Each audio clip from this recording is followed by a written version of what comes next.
Welcome to Momentum Investing, property investing made easy.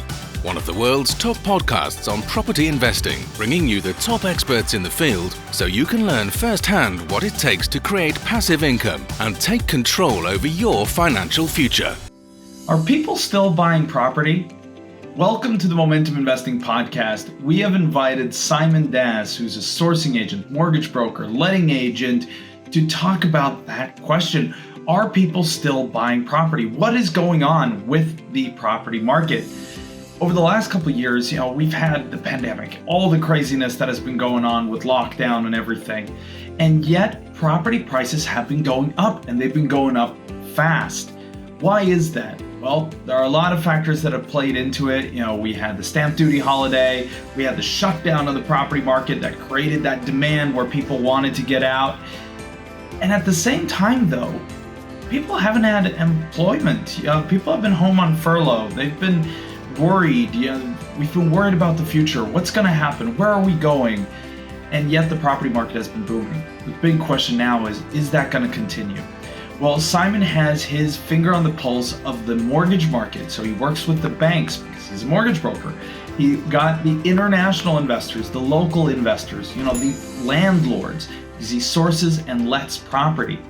And at the same time, he's working with letting, so he's letting out properties, which means he's meeting regular people and hearing what do they actually think about the market right now. This is such an exciting episode because we cover all this and we talk about what's going on in the building market, the supply chain issues, the rising build costs. In this episode of the Momentum Investing Podcast, you are going to learn everything that is happening in the UK market and how you can take your next steps.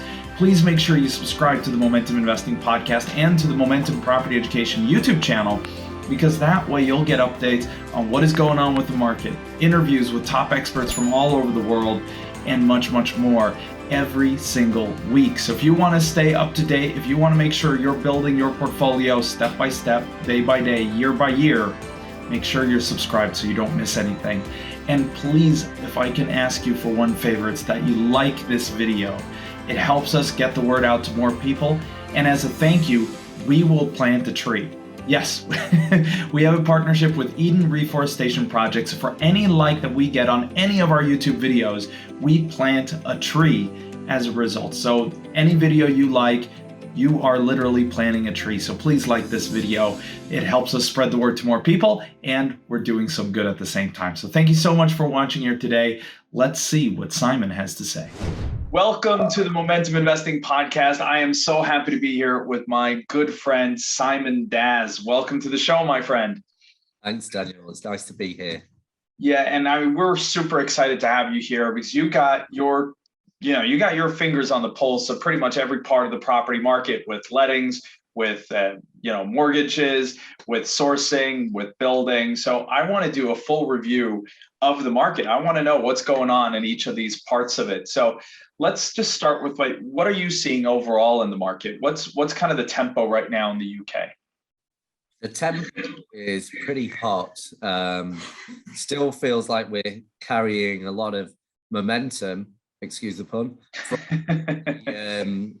from the bottleneck that occurred last year when COVID just really restricted everything that was going on in the property market. So, everyone's come out of the lockdown, firing on all cylinders, trying to make the most of every opportunity. People are thinking life's too short. We need to, all these things we've been thinking about doing, we need to do it now, i.e., buy a property, get into property, grow a portfolio, move to our dream home. Everyone's trying to do that stuff. And so that's just caused this huge sort of boom, really, in the property market in many respects. And we're still in that phase.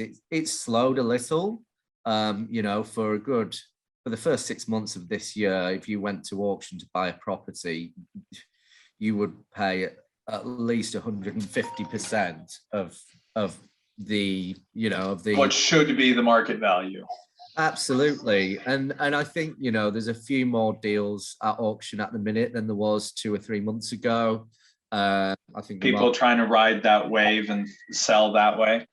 Yeah, and I think things are sort of steadying off a little bit, but it's still pretty hot. Experienced investors are cautious but optimistic. We're all we're all trying to make the most of the situation as always, and not get too carried away, because what we've been through over the last couple of years is completely, unprecedented. I know that word is used far too often, but it is, in this case, it is a very, very apt comment. Absolutely. So, it's cautious optimism, and yeah, it's been harder to find good deals, that's for sure. What are you saying? Where is the pressure? Is it mostly domestic pressure? I mean, there was a period there where there was massive amounts coming in from Hong Kong. I saw, articles talking about how much French people were buying properties in the UK. Like, where are you seeing the pressures coming from? Well, the obviously the stamp duty holiday for UK residential owner occupiers kept the market very, very strong for well, it's only just ended, hasn't it? A few days ago. It's the 7th of October now, and a week ago, and that caused a lot of pace in the market. It also restricted investors to what they could do, because just solicitors and surveyors and banks were so busy that actually it was hard to cut through that if you're a serious investor. Obviously, you're not benefiting as much from that stamp duty holiday if you're buying buy to let, but it still caused the market to get a bit crazy, because if you want to do a deal, you've got to fight through the noise. You've got to maybe offer a bit more just to get people acting and moving forward. So we're still seeing steady inquiries from overseas.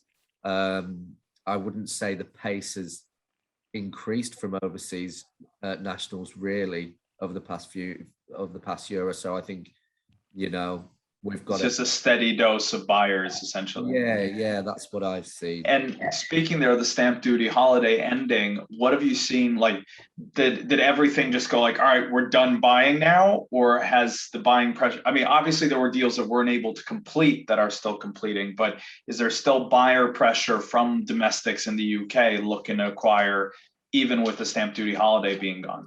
I think there is, yes.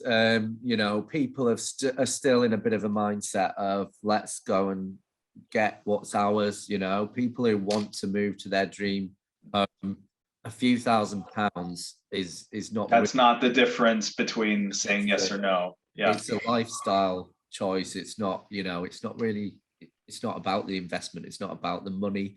It's spurred people on to make that decision, but I think that will still continue at least till sort of Christmas, when the market gets quiet anyway.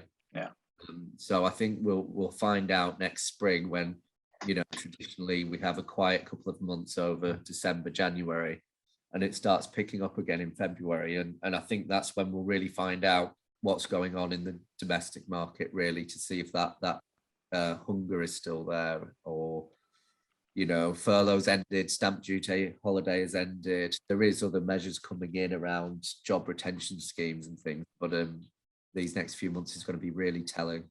Yeah. Now, very interesting too to say that it's like February is the month to watch a little bit and see where it's going to go. That gives us a target. So what are the banks saying? I mean, you guys work so closely with the banks. What are their views? I mean, you can read a lot from the mortgage products being put out, right? So what are you seeing? Sure. So we've not returned to pre-COVID appetite, not quite. The appetite's there. The banks want to get the money out the door, but the products aren't as competitive as they were pre-COVID. They're probably 85% of the way there, 80% of the way there. Is it moving towards that, or are they kind of holding firm? What are you seeing? They're holding fairly firm at the minute. We're seeing some of the alternative lenders coming in with some more specialist products, higher loan to values, special rates and things like that. So they're still quite actively trying to gain market share on the lead up to Right. Christmas. But the bigger banks, the challenger banks and the bigger sort of buy to let and residential mortgage lenders seem to have leveled off quite a bit. Obviously interest rates are still very low and products out there are hugely competitive. But they were marginally better, I would say, before the pandemic. And so what are you hearing from them? I mean, there are so many signals right now with, there's signals showing that we might be coming into hyperinflation. There are signals with the energy crisis and, the Evergrande crisis and whatever other crisis, the US running out of money. And, I can just keep piling on, which is kind of scary. But it's always interesting to see what are the banks doing? Are they still as interested to lend? Are they getting a little shaky and worried, or what's their kind of response to all this? Currently, I think they're pretty content. We're getting lots of positive responses from our banks. Obviously, everything comes down to the valuations, and surveyors are being a little bit cautious at times. Right. So even though properties were selling for 150%, they're not raising their valuations by 50%. They're sneaking up. Yeah, exactly. They're trying to take a measured approach to the way that they're valuing property, and they're still using COVID clauses and things. We're seeing material uncertainty clauses occasionally. So. But there's a strong appetite from the banks to get money out of the door. There is. I think, they didn't manage to get enough out the door last year because of restrictions. And so, to be sat on too many deposits. So Right. So now they're working hard to get money out the door, which is really good news, because obviously if they thought that the whole market was about to crash, they might not be as excited to get the money out. absolutely. They've managed their risk. They increased rates generally, at the beginning of the pandemic and throughout the pandemic, and those rates have reduced generally, but not gone all the way back. Interest rates obviously haven't risen, so they've got a bit of a buffer, and they built in some extra profit margin there. they have, absolutely. All right, very cool, very cool. So what are we seeing on like the letting side then? Because that becomes a completely different view when we look at, there's such a pressure on the buying side, there's pressure on the lending side. So what's happening on the lending? Is no one looking to let properties anymore, or how's that going? It's active. When it comes to inquiries from potential tenants, I think we're as busy as we've ever been. We manage about 100 properties, so it's not a huge sample, but other landlords locally in the Northwest, portfolio landlords I'm speaking to, are all saying that they've never been busier in terms of inquiries for people letting property. So again, it stagnated last year. People couldn't move, people couldn't do viewings very well, and it seems that people are active. I think part of furlough scheme has been gradually getting pulled back, so people are starting to get on with their lives again now, realizing that they're not on one long holiday, and so people are starting and apply for new jobs and make little career changes and house moves, and we're seeing a buoyant lettings market. We're getting rents have increased for us steadily over the past 2 or 3 years, and we're not short of tenants. Very cool. Yeah, we've heard that overall in the UK. I mean, I was talking to one of our partners who does a lot of cities like Nottingham, Birmingham, Manchester, and they've seen, pretty huge raises in rents. In Nottingham, it was about 10% per year, which is incredible, rises in rents. But let's move to kind of the million-dollar question, what a lot of people are asking right now, and that's about the build side of things.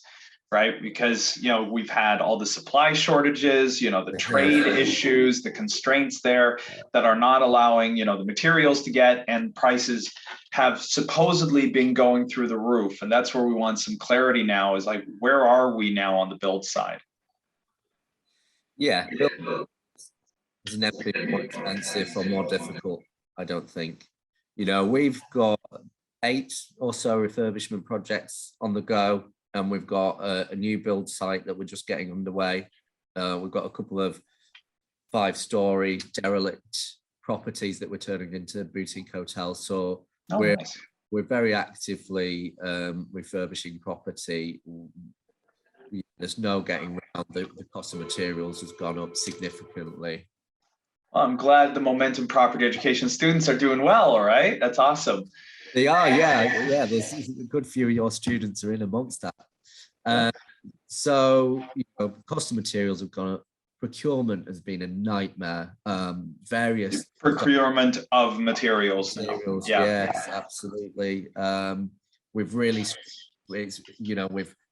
we've had to restrict our choices on finishes and sort of go with what's available. At one point, we had to basically put a deposit on a whole roof load of tiles that we weren't sure we were going to need, because if we hadn't got them, it could have been another 8 or 10 weeks till we could put the tiles on. Wow. So you basically had to say, we'll buy this whole load, because if we're not going to use it, we'll be able to sell it within a day anyway. Well, pretty much we knew that, better to have them and not need them. Otherwise we would have been stuck. So things are getting a little bit easier.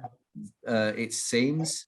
I think people are adjusting to the way the market is, but ultimately we're paying more for materials. It's costing more to refurb properties. How much more, if you give us kind of a range? Are we talking 10, 20, 50%? What are we seeing? Some materials like timber for stud partitions, we've seen some of that go up by like 300%.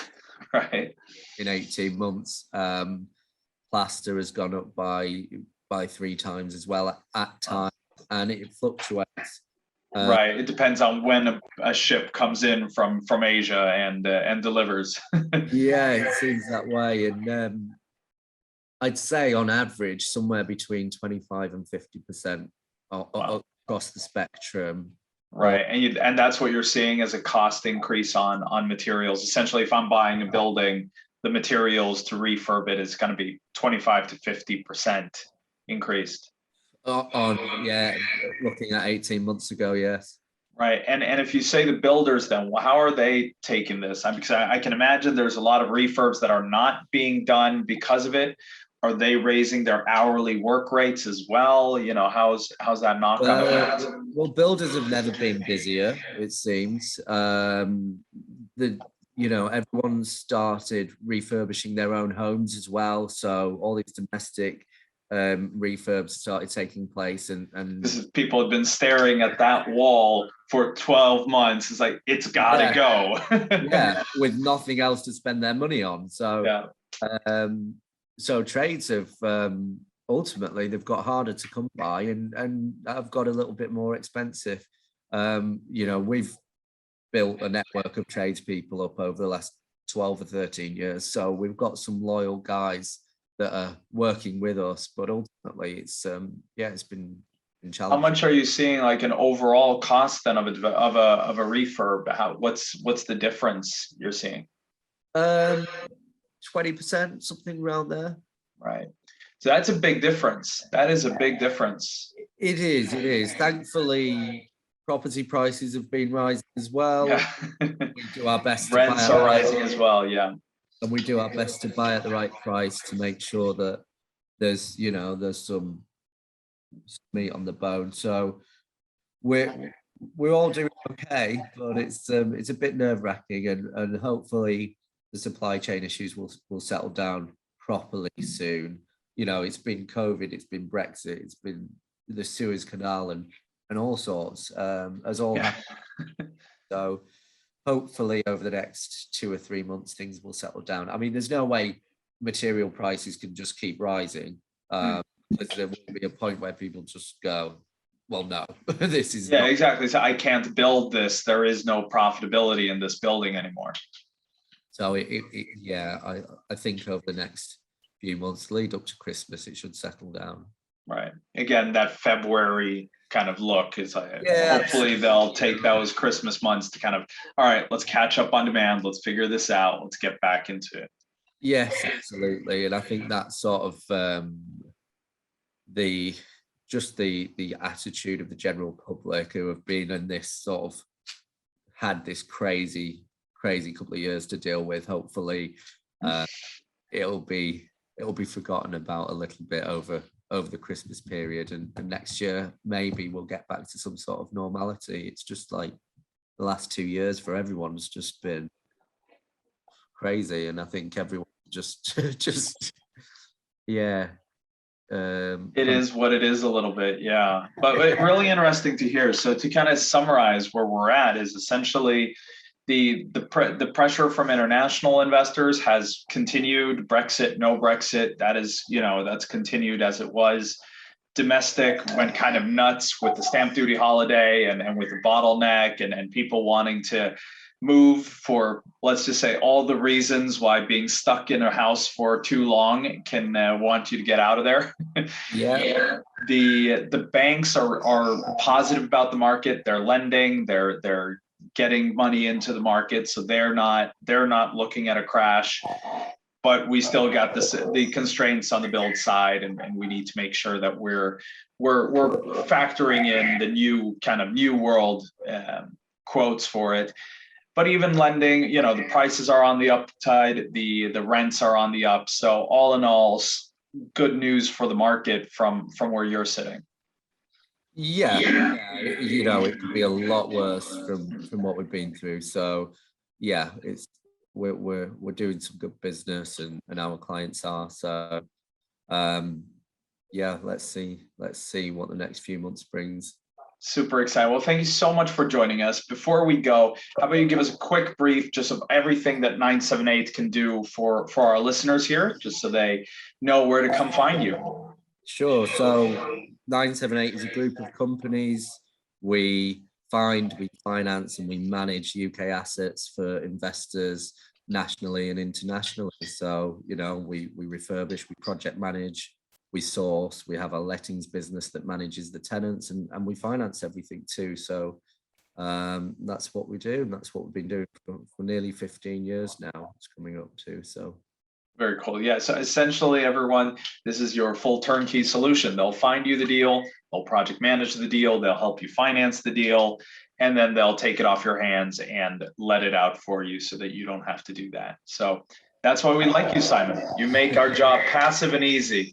Thank you so much for joining us, everyone. Thank you so much for listening. I have some exciting news for you in a moment, so stay tuned. And again, thank you for joining us. Awesome. My pleasure. Take care. Thank you again so much for joining us. And I hope you stay with us because we got some very exciting shows coming up. We're going to continue following what's going on in the markets with an update on Tuesday on what is happening in the global markets, the macroeconomic figures.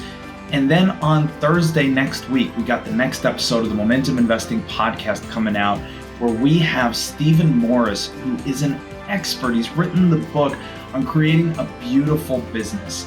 It is such a powerful book, and we break through how you can create your beautiful company. What that means is that clients will come to you, investors will come to you instead of you having to go to them.